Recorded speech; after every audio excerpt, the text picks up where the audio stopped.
Assalamualaikum warahmatullahi wabarakatuh. Di video kali ini saya akan membahas tentang bagaimana alur penyelesaian sengketa di BPSK, Badan Penyelesaian Sengketa Konsumen.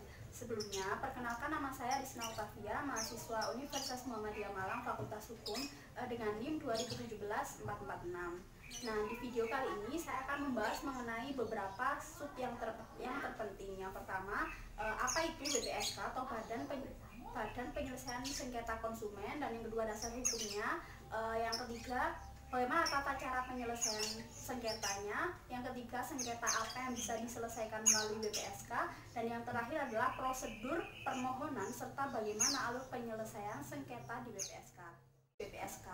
Mungkin teman-teman banyak yang belum tahu apa itu BPSK. BPSK itu kepanjangan dari Badan Penyelesaian Sengketa Konsumen. Itu merupakan suatu badan yang dibentuk oleh pemerintah. Nah, tugasnya apa? Untuk menangani dan menyelesaikan perkara antara perkara konsumen, ya di garis bawah ini adalah perkara konsumen yang terjadi antara pelaku usaha dengan konsumen. Selain itu tugasnya yaitu melakukan pengawasan terhadap pencantuman klausula baku yang banyak dilakukan oleh pelaku usaha. Next, ke dasar hukum BPSK adalah 3. Yang pertama, Undang-Undang Nomor 8 Tahun 1999 tentang Perlindungan Konsumen. Yang kedua adalah Keputusan Menteri Perindustrian dan Perdagangan Republik Indonesia Nomor 350/MPP/Kep/12/2001 tentang pelaksanaan tugas dan wewenang dari BPSK. Kemudian yang terakhir adalah Peraturan Menteri Perdagangan Republik Indonesia Nomor 6/MDAG/Per/2/2017 tentang Badan Penyelesaian Sengketa Konsumen. Kemudian lanjut ke tata cara penyelesaian dari BPSK. Cara penyelesaian dari sengketa konsumen itu ada 3 apabila mau menyelesaikan ke BPSK. Jadi kita para konsumen, para pembeli barang atau jasa, apabila merasa dirugikan karena barang atau jasa yang kita beli ternyata tidak sesuai dengan apa yang kita harapkan, kita dapat mengajukan pengaduan atau permohonan kepada BPSK. Nah, di sini ada 3 jenis dari tata cara penyelesaian dari BPSK. Yang pertama konsiliasi, yang kedua mediasi, dan yang terakhir adalah arbitrase. Saya akan jelaskan satu persatu dari 3 tata cara tersebut. Untuk konsiliasi, jika para pihak memilih untuk menggunakan tata cara konsiliasi, maka BPSK dalam hal ini hanya bertugas sebagai mempertemukan antara 2 pihak, baik pihak pelaku usaha dan pihak konsumen. Setelah itu tugasnya adalah mendamaikan kedua belah pihak ini, namun hanya secara pasif. Pasif yang dimaksud dalam hal ini adalah untuk terkait dengan bentuk ganti rugi dan besaran ganti rugi akan dikembalikan kembali kepada pihak yang bersengketa. Maka dari itu disebut di sini BPSK hanya pasif, berbeda dengan apabila dengan jalur mediasi. Lanjut ke mediasi. Kedua yaitu mediasi. Berbeda dari yang sebelumnya, bahwa mediasi di sini BPSK jika para pihak memilih cara mediasi di dalam penyelesaiannya, maka BPSK memiliki tugas yaitu mempertemukan kedua belah pihak, baik pelaku usaha maupun konsumen. Selain itu, dia menjadi fasilitator untuk mendamaikan secara aktif, bukan secara pasif. Nah, selain itu juga memberikan saran dan anjuran kedua belah pihak dan memberikan pengertian yang lebih mengenai hak dan kewajiban baik untuk pelaku usaha maupun bagi konsumen. Untuk terkait dengan bentuk dan besaran ganti rugi yang harus dibayar itu ditentukan oleh para pihak yang bersengketa, bukan oleh BPSK. Namun dalam hal ini BPSK tetap wajib untuk memberikan saran dan anjuran yang setara atau seimbang antara pelaku usaha dan juga konsumen. Kemudian juga apabila kedua belah pihak telah mencapai suatu kesepakatan, maka hal itu dituangkan dalam surat perjanjian kesepakatan yang ditandatangani oleh kedua belah pihak tersebut serta dikuatkan oleh majelis. Kemudian dituangkan dalam bentuk surat putusan BPSK. Lanjut ke tata penyelesaian yang ketiga yaitu arbitrase. Memilih cara arbitrase untuk menyelesaikan permasalahan di BPSK, maka konsumen memilih arbiter dari salah satu unsur konsumen di BPSK. Begitu juga dengan pelaku usaha. Pelaku usaha juga memilih satu arbiter. Kemudian dari arbiter tersebut maka akan dipilih arbiter ketiga dari unsur pemerintah yang akan menjadi ketua majelis. Nah, ketua majelis ini tugasnya kedepannya adalah menentukan bentuk dan jenis serta besaran ganti rugi. Jadi yang menentukan di sini bukan para pihak. Mengapa?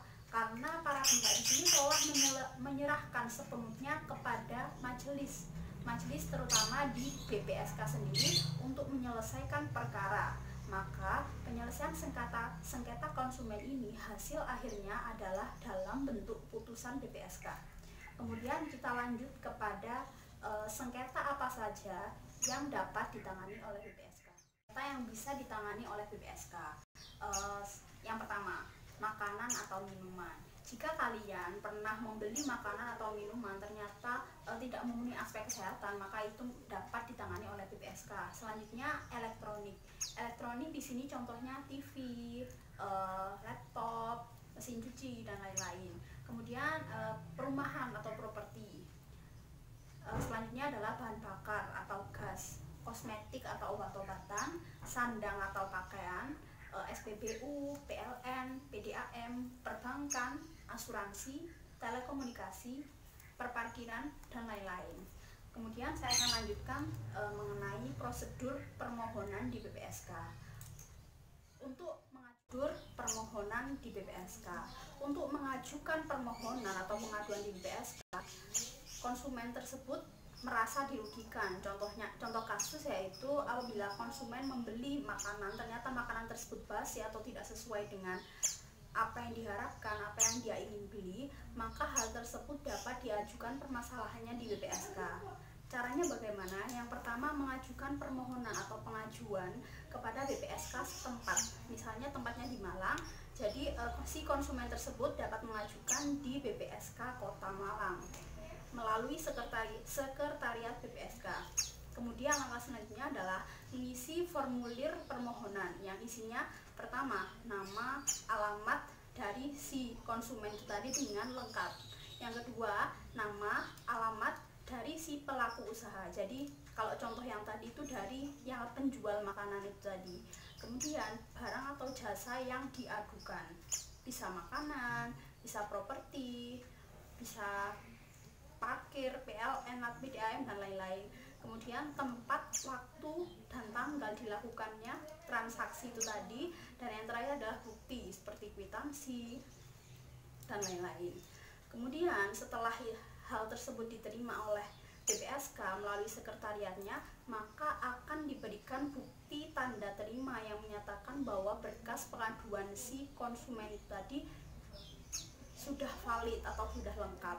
Kemudian setelah lengkap, maksimal 3 hari kerja dari berkas itu tadi diterima oleh sekretariat BPSK, maka ketua BPSK akan memanggil pelaku usaha secara tertulis disertai dengan kopi permohonan dari penyelesaian kasus BPSK. Kemudian di dalam surat tadi akan tertera tentang tanggal, hari, serta waktu diadakannya sidang pertama, serta kewajiban bagi pelaku usaha untuk memberikan surat jawaban atas aduan yang dilontarkan kepadanya terkait dengan barang atau sesuatu yang dirugikan itu tadi. Yang terakhir yaitu bagaimana alur penyelesaian sengketa di BPSK.